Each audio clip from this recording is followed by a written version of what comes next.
For the past 3 years, I have been working on a book which will be titled A Nation in Heat. This book, there's extensive interviews have gone into this. I've interviewed about 600 people across this country. Must have read about something like 400, must have gone through 400 books, and over 3,000 pages of research were produced. So now I'm sort of going through the final stages of this book, and it should be out in October. The tentative working title is A Nation in Heat, India's New Sexual Revolution.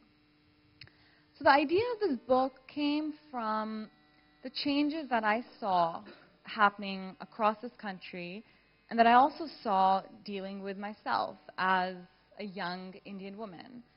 And this sort of propagated me to write this book, and unlike all my other books, this is not fiction, this is nonfiction.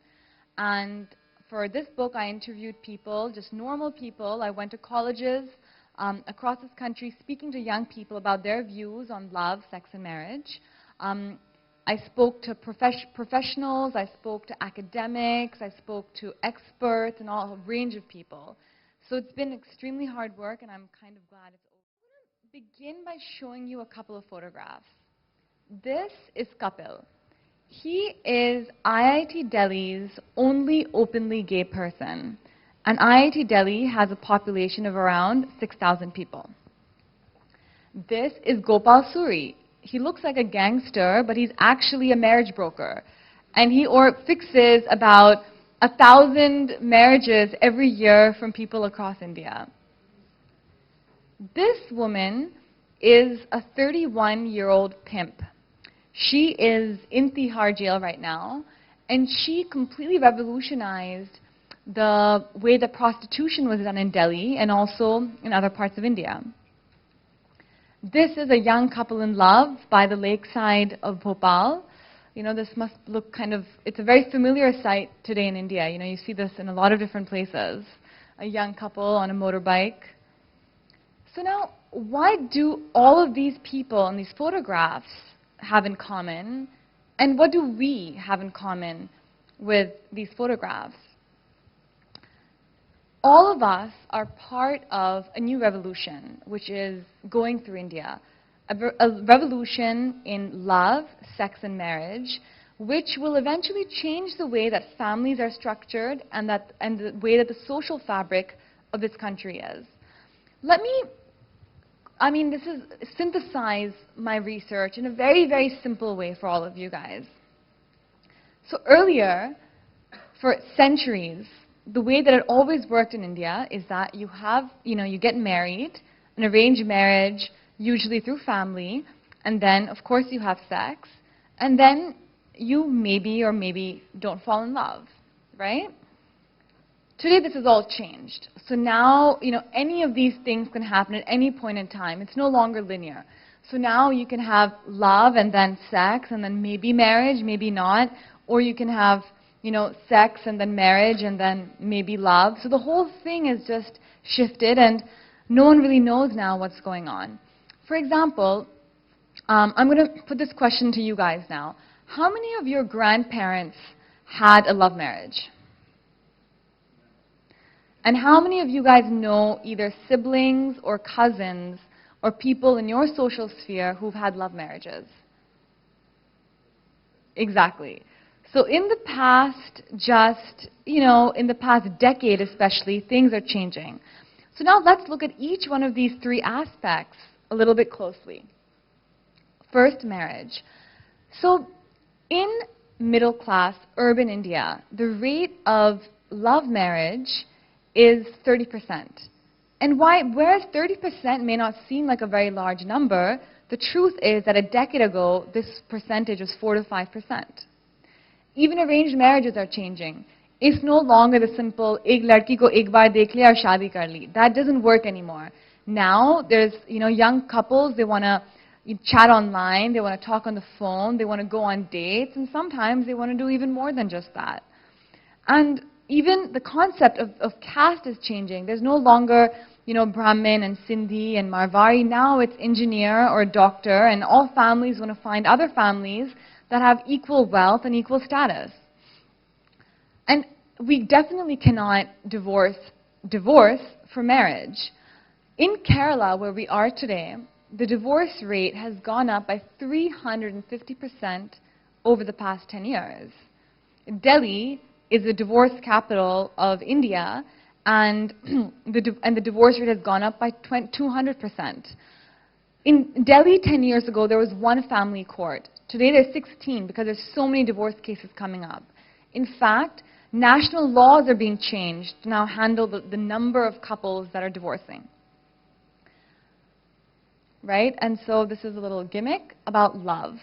But first, let's talk about sex. Sex in India has gone through a lot of change over the past couple of years.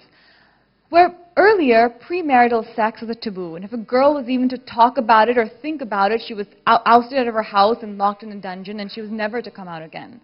Today, in urban, middle-class India, 1 in every 4 teenagers is having sex. 70% of men and women think that premarital sex is okay.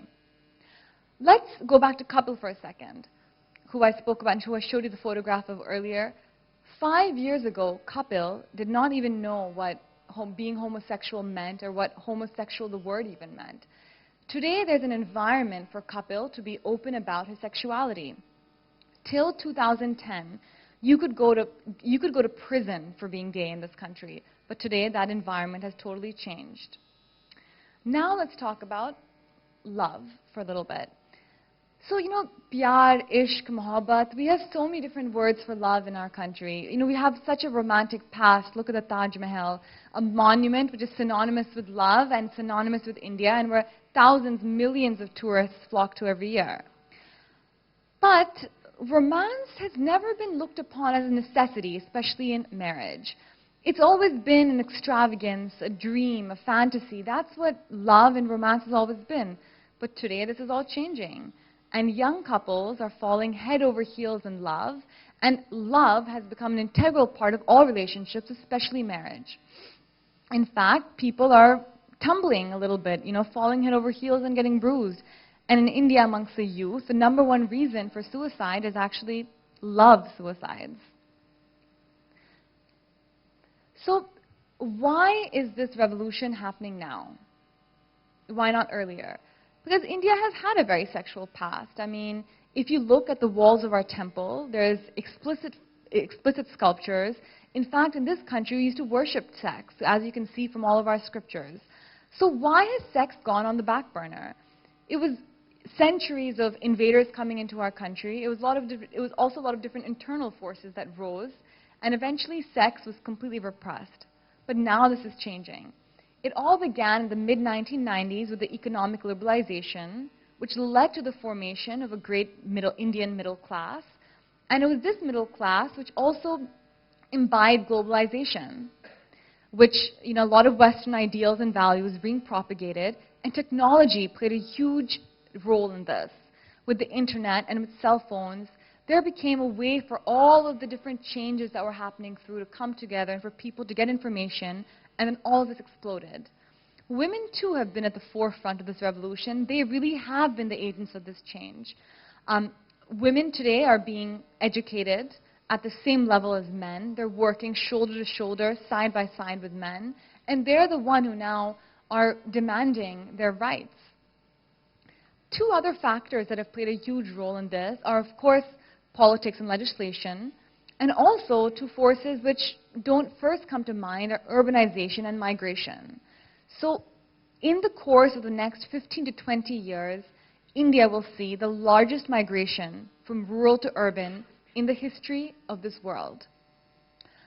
Every 1 minute, 31 villagers show up in cities. Over the next 4 decades, that means that 700 people will move from the villages to the cities. So even though right now this revolution is concentrated in urban India, particularly the metros, it will soon spread to the rest of this country. So while it's apparent that there's a revolution, I just want to talk to you guys about the dark side of this revolution.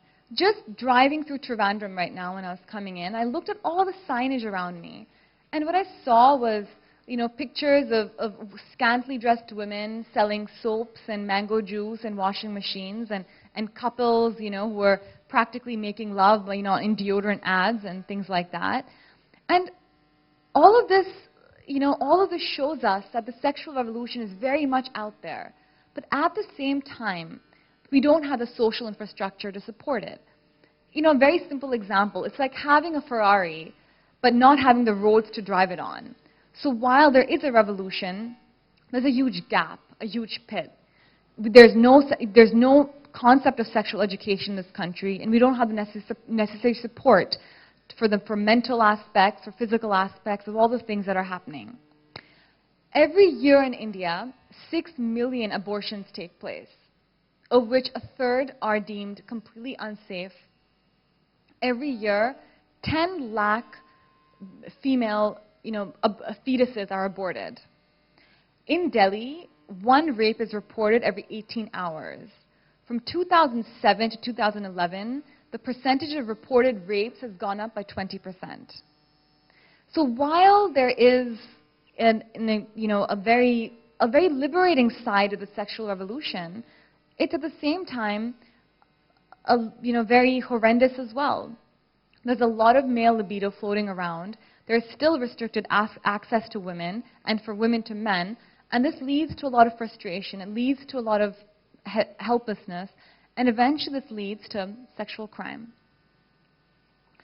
So how does all of this affect us, the Indian youth? I just want to share some figures with you. India's current population has 600 million people under the age of 25. 70% of the 1.2 billion population is below the age of 40.